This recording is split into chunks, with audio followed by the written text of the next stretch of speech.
நம்மகிட்ட இருக்கிற மிகப்பெரிய சொத்து வந்து நம்முடைய ரட்சிப்பு. அதை காட்டிலும் ஒரு பெரிய காரியம் நம்மகிட்ட இல்லை.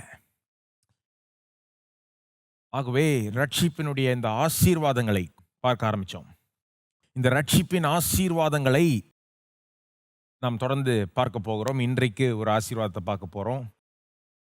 அது என்னவென்றால், நாம் நீதிமான்களாக்கப்பட்டிருக்கிறோம். நீதிமான்களாக்கப்பட்டிருக்கிறோம். ஒவ்வொரு விசுவாசியும் நீதிமான்களாக்கப்பட்டிருக்கிறார்கள். இது தெரியுமா உங்களுக்கு? இதை பற்றி தான் இன்னைக்கு பார்க்க போகிறோம்.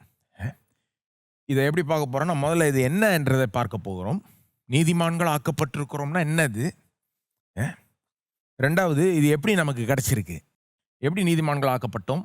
எப்படி நமக்கு கிடைச்சிருக்கு? அதை பார்க்க போகிறோம். மூன்றாவது, இதன் மூலமாக நமக்கு கிடைக்கிற பலன்கள், இதன் மூலமாக எப்படி வாழ்க்கையில் பயனடைகிறோம் ப்ராக்டிக்கலாக. இது என்னது? எப்படி கிடைச்சிருக்கு? இதன் மூலமாக எப்படி பயனடைகிறோம்? அதுக்கு முன்னால் ஒரு வசனம் வாசித்தர்றேன். அதாவது, விசுவாசிகளாகிய நாம் நீதிமான்கள் ஆக்கப்பட்டிருக்கிறோம் என்பதை உங்களுக்கு காண்பிக்கிறதுக்கு. ரோமர் 5:1. இவ்விதமாக நாம் விசுவாசத்தினாலே நீதிமான்கள் ஆக்கப்பட்டிருக்கிறபடியால் நம்முடைய கர்த்தராகிய இயேசு கிறிஸ்து மூலமாய் தேவனிடத்தில் சமாதானம் பெற்றிருக்கிறோம். விசுவாசிகளிடத்தில் பேசுகிறார். நாம் விசுவாசத்தினாலே நீதிமான்கள் ஆக்கப்பட்டிருக்கிறபடியால், ஏற்கனவே ஆக்கப்பட்டிருக்கிறோம் என்று சொல்லுகிறார் பாருங்க. நீதிமான்கள் ஆக்கப்பட்டிருக்கிறபடியால். எல்லாரும் சொல்லுங்க, நீதிமான்கள் ஆக்கப்பட்டிருக்கிறோம். 9ஆம் வசனம் பாருங்க. இது ஏன் வாசிக்கிறேன்னா, ஜஸ்ட் உங்களுக்கு ஏற்கனவே நீதிமான்கள் ஆக்கப்பட்டிருக்கிறோம் காண்பிக்கிறதுக்கு. விசுவாசிகளை பற்றி பேசுகிறது இந்த வசனம். எல்லா விசுவாசிகளை பற்றியும் பேசுது. இப்படி நாம் அவருடைய இரத்தத்தினாலே நீதிமான்கள் ஆக்கப்பட்டிருக்க, ஏற்கனவே ஆக்கப்பட்டிருக்கிறோம். இன்னொரு வசனம் பாருங்க, இதே மாதிரி 1 கொரிந்தியர் 6:11. உங்களில் சிலர் இப்படிப்பட்டவர்களாய் இருந்தீர்கள், அதாவது வேற விதமாய் இருந்தீர்கள் ரட்சிப்புக்கு முன்னால, அப்படி சொல்றார் பவுல். ஆயினும் கர்த்தராகிய இயேசுவின் நாமத்தினாலும் நமது தேவனுடைய ஆவியினாலும் கழுவப்பட்டீர்கள். ஏற்கனவே நடந்துருச்சு. கழுவப்பட்டோம், சுத்திகரிக்கப்பட்டோம், பரிசுத்தமாக்கப்பட்டீர்கள், நீதிமான்களாக்கப்பட்டீர்கள். இது ஒவ்வொன்றும் ரட்சிப்பின் மூலமா நடந்த ஒரு காரியம். கொரிந்தியரை பார்த்து சொல்றார், நீங்க நீதிமான்கள் ஆக்கப்பட்டீர்கள். கொரிந்தியர்கள் அவ்வளோ தேறின விசுவாசிகள் ஒன்றும் கிடையாது. ஒரு மாதிரியான நிலையில் இருந்த விசுவாசிகள் தான். பல விதமான பிரச்சனைகள், பல விதமான பாவங்கள் மத்தியில் இருந்த விசுவாசிகளுக்கு எழுதுகிறார், நீதிமான்கள் ஆக்கப்பட்டீர்கள். அப்போ ஒவ்வொரு விசுவாசியும் நீதிமான்கள் ஆக்கப்பட்டிருக்கிறார்கள். இதை நாம் அறிந்து கொள்ள வேண்டும், தெரிந்து கொள்ள வேண்டும். இது எவ்வளோ பெரிய ஒரு விஷயம் என்பதை உணர்ந்து கொள்ள வேண்டும். இதிலிருந்து வாழ வேண்டும். அப்போ இன்றைக்கு அதான் பார்க்க போகிறோம். 3 காரியங்கள் நான் சொன்னேன்ல, இது என்னன்றதை பார்க்க போகிறோம். ஏன்னா நிறைய பேருக்கு என்னன்னே சரியாக தெரியல, அல்லது ஒருவேளை மறந்துருக்கலாம். உங்களுக்கு திரும்ப கேட்குறது நல்லது. இது என்னன்றதை முதல்ல பார்க்க போகிறோம். இது என்னன்றதுல முதலாவது ஒரு காரியத்தை புரிந்து கொள்ளணும். இது பாவ மன்னிப்பை காட்டிலும் மிகப்பெரிய ஒரு காரியம்.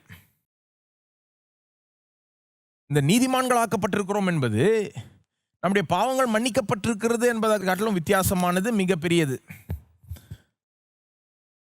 ஏன்னா ஏன் சொல்கிறேன்னா, சில நேரம் சிலர் இதையும் பாவம் மன்னிப்பையும் ஈக்குவல் ஆக்கிடுவாங்க. இது ஈக்குவல் கிடையாது. ஸ்ட்ரிக்டாக பார்த்தா ஈக்குவல் கிடையாது. பாவ மன்னிப்பு இதுக்கும் வித்தியாசம் என்னன்றது விளக்குறேன் பாருங்க. தேவன் வெறும் நம்முடைய பாவங்களை மன்னிச்சுட்டு விட்டார்னா அது எப்படி இருக்கு? நாம் எந்த பாவமும் செய்யாதது போல இருக்கு. தேவன் நம்மளை பார்த்து உன் பாவங்கள் மன்னிக்கப்பட்டது நீ போ அப்படின்னு விட்டார்னா, நீதிமான ஆக்காம விட்டார்னா, நீதிமான ஆக்குறது தான் என்னன்னு கொஞ்சம் வளர்க்குறேன் அதுக்கப்புறம். பட் இதை மட்டும் முதல்ல இதை கவனிங்க. பாவம் மன்னிப்பை காட்டில் இது எவ்வளோ வித்தியாசம் மேலானதுன்றதை முதல்ல கவனிங்க. வெறும் தேவன் பாவத்தை மன்னிச்சுட்டு விட்டார்னா அது எப்படி இருக்குன்னா, பாவமே செய்யாதது போல இருக்குது. நம்முடைய அக்கௌண்ட்ல பாவமே இல்லாதது போல இருக்கு. ஆனால் தேவன் ரட்சிப்பில் வெறும் நம்மளைய பாவங்களை மட்டும் மன்னிச்சுட்டு சுத்திகரிச்சுட்டு விடல, அவருடைய நீதியே நமக்கு கொடுத்து நம்மளை நீதிமான்கள் ஆக்குகிறார். வெறும் நம்மளை பாவங்களை மன்னிச்சுட்டு விட்டுறல, அவருடைய நீதியே நமக்கு கொடுத்து இயேசுவின் மூலமாக நம்மை நீதிமான்கள் ஆக்குகிறார். அதாவது ரட்சிப்பின் மூலமா பாவம் போயிடுச்சு, அக்கௌண்ட்ல பாவம் இல்லைன்றது மட்டும் இல்லை, அக்கௌண்ட்ல நீதி வந்துருச்சு. பெரிய வித்தியாசம். ஒரு உதாரணம் கொடுக்குறேன், சும்மா யோசித்துக்கோங்க. உங்கள் கையில், அதாவது இப்படி யோசிங்க, 1 கோடி கடன் இருக்குன்னு யோசிங்க. உங்களுக்கு 1 கோடி கடன், சும்மா உதாரணத்துக்கு. ஆனால் உங்கள் கையில் ₹1 கூட இல்லைன்னு வச்சுக்கோங்க. ஒன்றுமே இல்லை, 1 கோடி கடன், ரொம்ப மோசமான நிலை, கட்டவும் முடியாது. அப்போ உங்கள் நிலையை பார்த்து உங்களுக்கு கடன் கொடுத்தவர் உங்கள் மேல் இரக்கம் பாராட்டி உங்களை மன்னிச்சிடுறாருன்னு. அவர் மன்னிச்சதே பெரிய விஷயம். மன்னிக்கிறதே நம்ம யார் மன்னிப்பா, இன்ட்ரெஸ்டோட கடனை கட்டுன்னு தான் சொல்லுவாங்களே ஒழிய மன்னிக்க மாட்டாங்க. ஆனால் இவர் மன்னிக்கிறார். மன்னிச்சதே ரொம்ப பெரிய விஷயம். நாம் நன்றி உள்ளவர்களாய் இருப்போம். ஆனால் மன்னிச்ச பிறகு கூட உங்கள் அக்கௌண்ட்டில் எவ்வளோ இருக்குது? 0 தான் இருக்குது. பைசா இல்லை. முன்னாலேயும் பைசா இல்லை. பைசா இல்லாதது மட்டும் இல்லாமல் கடன் வேற 1 கோடி. இப்போ கடன் போயிடுச்சு, ஆனால் அக்கௌண்ட்டில் பைசா இல்லை. இப்போ இந்த உதாரணத்தை கொஞ்சம் மாற்றி பார்க்கலாம். இந்த ஆள் உங்களை மன்னிக்கிறது மட்டும் இல்லாமல் உங்கள் கடன் எல்லாத்தையும் மன்னிச்சுட்டு உங்கள் அக்கௌண்ட்டில் 1 கோடி போட்டாருன்னா எப்படி இருக்கும்? வெறும் கடனை மன்னிக்காம, கடனை மன்னிக்கிறது மட்டும் இல்லாமல் அக்கௌண்ட்டில் 1 கோடி போட்டாருன்னா இப்போ உங்கள் அக்கௌண்ட் பேலன்ஸ் 0 கிடையாது, 1 கோடி. பாருங்க, இந்த நீதிமான்களாக்கப்பட்டிருக்கிறோம் என்பதற்கும் பாவங்கள் மன்னிக்கப்பட்டிருக்கிறோம் என்பதற்கும் இவ்வளோ பெரிய வித்தியாசம் இருக்கு. பாவம் மன்னிக்கப்பட்டிருக்குன்றது எப்படி இருக்கு? அக்கௌண்ட் 0 மாதிரி, பாவம்லாம் போயிடுச்சு. முன்ன 1 கோடி கடன், நித்திய கடன் சொல்லலாம், எல்லை இல்லாத கடன், இன்ஃபினிட் டெட், அளவற்ற ஒரு கடனில் இருந்தோம், பாவக்கடன். தேவன் நம்ம அந்த கடனை மன்னிச்சு விட்டார், நம்மை சுத்திகரித்து நம்முடைய பாவங்களை மன்னித்து விட்டார். ஆனால் அப்படியே விட்டுறல. அப்படியே விட்டுருந்தா நம்மகிட்ட பாவமே இருந்திருக்காது. ஆனால் அதே நேரத்தில் அக்கௌண்ட்டில் 0 தான் இருந்திருக்கும். ஏன்னா நீதியும் இருந்திருக்காது. நம்ம சுய நீதியை தான் நாம் வளர்த்திக்கிட்டு வர வேண்டும். நாம் சுய நீதியை தான் சேகரித்து கொண்டு வர வேண்டும். அப்படி விடல தேவன் நம்மளை. பாவங்களை மன்னிக்கிறது மட்டும் இல்லாமல் அவருடைய நீதியை கிறிஸ்துவின் மூலமாக, கிறிஸ்துவுக்குள் தேவ நீதியை நம்மளுடைய அக்கௌண்ட்ல போட்டு நம்மை நீதிமான் ஆக்குகிறார். இது எப்படி இருக்குன்னா, 1 கோடி இல்லை, அக்கௌண்ட்ல 1000 கோடி போட்டா கூட இதனுடைய மதிப்பு வராது. இந்த நீதியினுடைய மதிப்பு அவ்வளோ பெருசு. ஏன் அவ்வளோ பெருசு? பாவ மன்னிப்புக்கு இதுக்கு ரொம்ப பெரிய வித்தியாசம் இருக்கு. இந்த நீதியினுடைய மதிப்பு எவ்வளோ பெருசுன்னா, 1 கோடியில் 1000 கோடி போட்டா கூட வராது. ஏன்னா, இது 2வது சொல்றேன் பாருங்க, இது என்னன்றது பேசிக்கிட்டு இருக்கேன். முதலாவது, பாவ மன்னிப்பு காட்டிலும் இது ரொம்ப பெருசு. 2வது, தேவனுக்கு முன்பாக உங்களை முழுமையாய் தகுதிப்படுத்துகிறது தான் இந்த நீதி. இந்த நீதி என்னது? பாவ மன்னிப்பை காட்டிலும் மிகவும் பெருசு. 2வது, தேவனுக்கு முன்பாக உங்களை முழுமையாய் தகுதிப்படுத்துகிற ஒன்று. தேவனுக்கு முன்பாக உங்களை முழுமையாய் தகுதிப்படுத்துகிற ஒன்று. தகுதி நமக்கு விளங்குதுல்ல. தகுதி வாழ்க்கையில் என்ன, எங்கே போனீங்கனாலும், எங்கே சேரணுன்னாலும், என்னத்தை அடையணுன்னாலும் ஒரு தகுதி வேணும். வேலை தேடி போகிறீங்கன்னா ஒரு ரெஸ்யூமே எடுத்துகிட்டு போகிறீங்க. அந்த ரெஸ்யூமேயில் என்ன போடுறீங்க? உங்கள் இதுக்கு முந்தின உங்களுடைய குவாலிஃபிகேஷன், உங்களுடைய படிப்பு, உங்களுடைய அனுபவங்கள், சாதனைகள் எல்லாத்தையும் போட்டுட்டு போகிறீங்கல்ல. சிலர் இஷ்டத்துக்கு போடுவாங்க, ரெஸ்யூமேல செய்யாதெல்லாம் போடுவாங்க, செஞ்ச மாதிரி. ஏன்? அது மூலமாக என்ன என்னத்தை நிரூபிக்க விரும்புகிறாங்க? அவங்களுடைய தகுதி. இந்த வேலையை பெறத்துக்கு எனக்கு தகுதி இருக்குன்றதை நிரூபிக்க விரும்புகிறாங்க. அந்த ஆள் தகுதி இருக்குன்னு அவங்க அங்கீகரிச்சிட்டாங்கன்னா என்ன பண்ணுறாங்க? ஏற்றுக்கொள்வாங்க, வேலையை கொடுத்துருவாங்க. தகுதி வேலைக்கு மட்டும் இல்லை, ஒரு காலேஜில் சேரணும்னாலும் அவங்க தகுதியை பார்க்குறாங்க. அங்கே ரெஸ்யூமே கிடையாது, மார்க் ஷீட்டு. மேல் படிப்பு படிக்க போனீங்கன்னா, அதுக்கு ஒரு டிகிரி ப்ரோக்ராமுக்கு அப்ளை பண்ணுறீங்கன்னா அட்மிஷன் கிடைக்கிறதுக்கு உங்களுக்கு தகுதி பார்ப்பா. இதுக்கு முன்னால் உன் ரெக்கார்டு என்ன காமி, மார்க் ஷீட்டு காமி, ஸ்கூலில் எப்படி படித்த, என்ன மார்க் வாங்கினேன். அப்போ ஜனங்க அந்த மார்க் ஷீட்டு காமிச்சு தகுதி இருக்குன்றதை நிரூபிக்க பார்க்குறாங்க. தகுதி இருக்குது என்பதை அவங்க அங்கீகரிச்சாங்கன்னா ஸ்டூடெண்ட்டை ஏற்றுக்கொள்கிறாங்க, அந்த டிகிரிக்குள்ளே ஏற்றுக்கொள்கிறாங்க. இப்போ தகுதின்றது பாருங்கள், வாழ்க்கையில் எல்லாத்துக்குமே பொருந்துது. வெறும் ஒரு வேலைக்கு, ஒரு காலேஜுக்கு மட்டும் இல்லை, எல்லா வாழ்க்கையில் எதை எடுத்துக்கிட்டாலும் ஒரு தகுதியை எதிர்பார்க்குறோம்ல நம்ம. கல்யாணம், திருமணம்னு எடுத்துக்கோங்க, சிலரோட சேர்ந்து பழகணும்னு எல்லாத்துக்குமே உலகத்தில் எதிர்பார்க்குறாங்க ஒரு தகுதி. தகுதி இருந்தால் தான் இங்கே போக முடியும், அடுத்த கட்டம் போக முடியும், முன்னேற முடியும், இப்படின்ற மாதிரி ஒரு சிஸ்டம். அப்போது இப்படி உலகம் இப்படி செயல்படுகிறதுனால கடவுள்னு வரும்போது கூட ஜனங்க தானே அப்படி தான் யோசிக்கிறோம். பொதுவாக ஜனங்க உலகத்தில் எங்கே எடுத்துக்கிட்டீங்கனாலும், என்ன கலாச்சாரத்தை எடுத்துக்கிட்டீங்கனாலும், என்ன மதத்தை எடுத்துக்கிட்டீங்கனாலும், ஜனங்க எப்படி யோசிப்பாங்க? கடவுள்கிட்ட போகணுமா, கடவுளோட ஒரு கனெக்ஷன் ஏற்படணுமா அப்படின்னா அதுக்குன்னு ஒரு தகுதி வேணும். கடவுள் உங்களை ஏற்றுக்கொள்ளணுமா அப்படின்னா ஒரு தகுதி வேணும். பரலோகம் போகணுமா அப்படின்னா ஒரு தகுதி வேணும். அது மார்க் ஷீட்டு தகுதி கிடையாது, ரெஸ்யூமே கிடையாது, எங்கே வேலை செஞ்சீங்க எப்படி, அது கிடையாது தகுதி. கடவுள் முன்பாக ஏற்றுக்கொள்ளப்படுறதுக்கு என்ன தகுதி? யாரை கேட்டிங்கனாலும் என்ன சொல்லுவாங்க?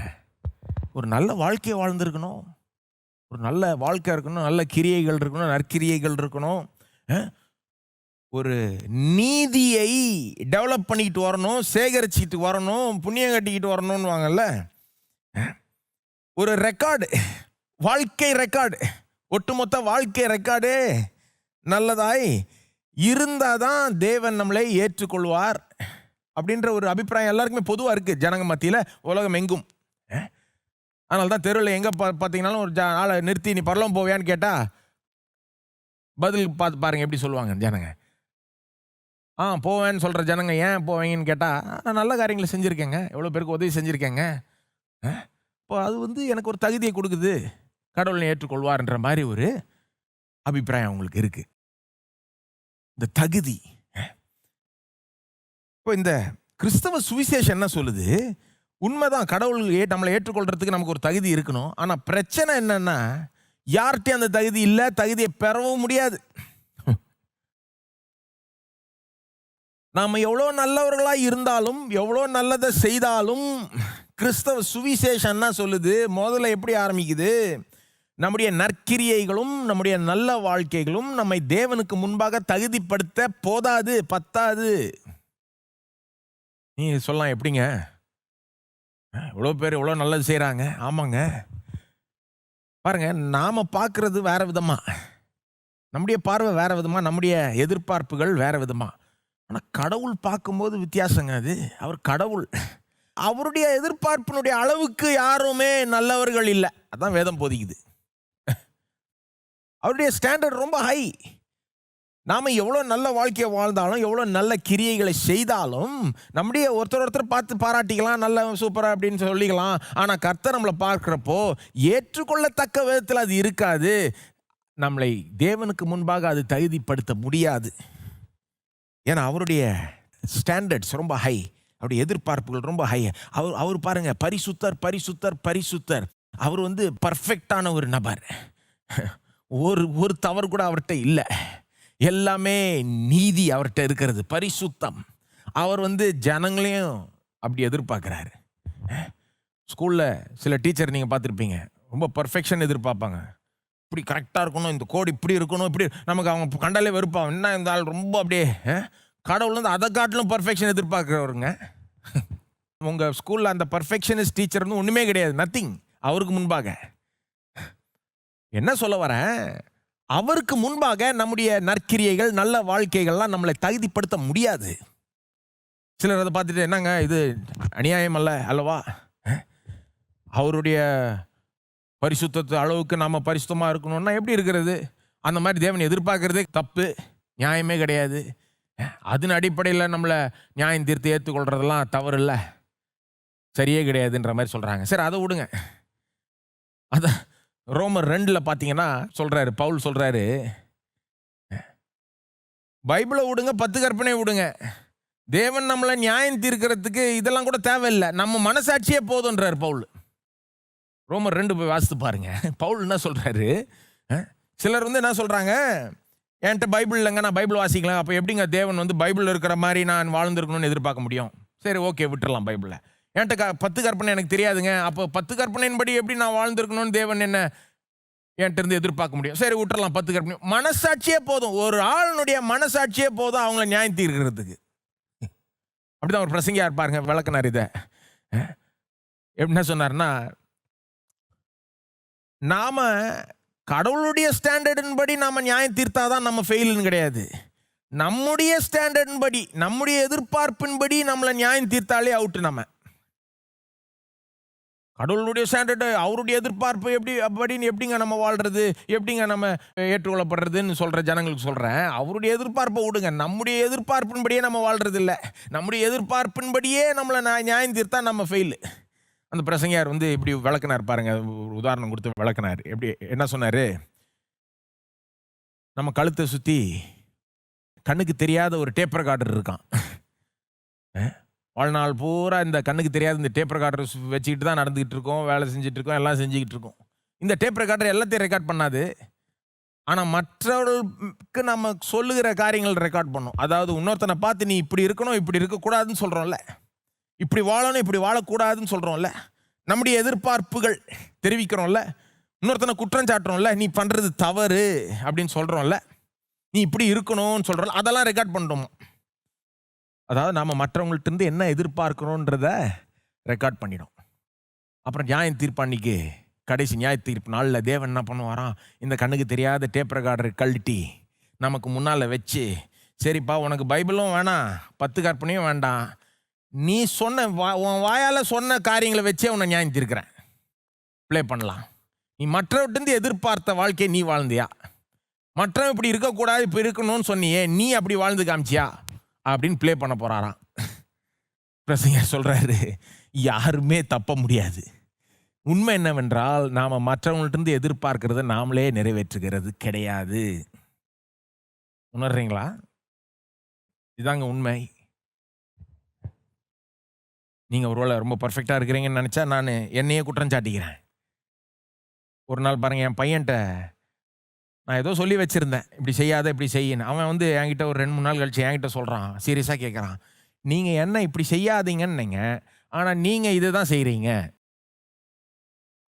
எனக்கு பக்குன்னு அடிச்சுது. இதுதான் உண்மைங்க.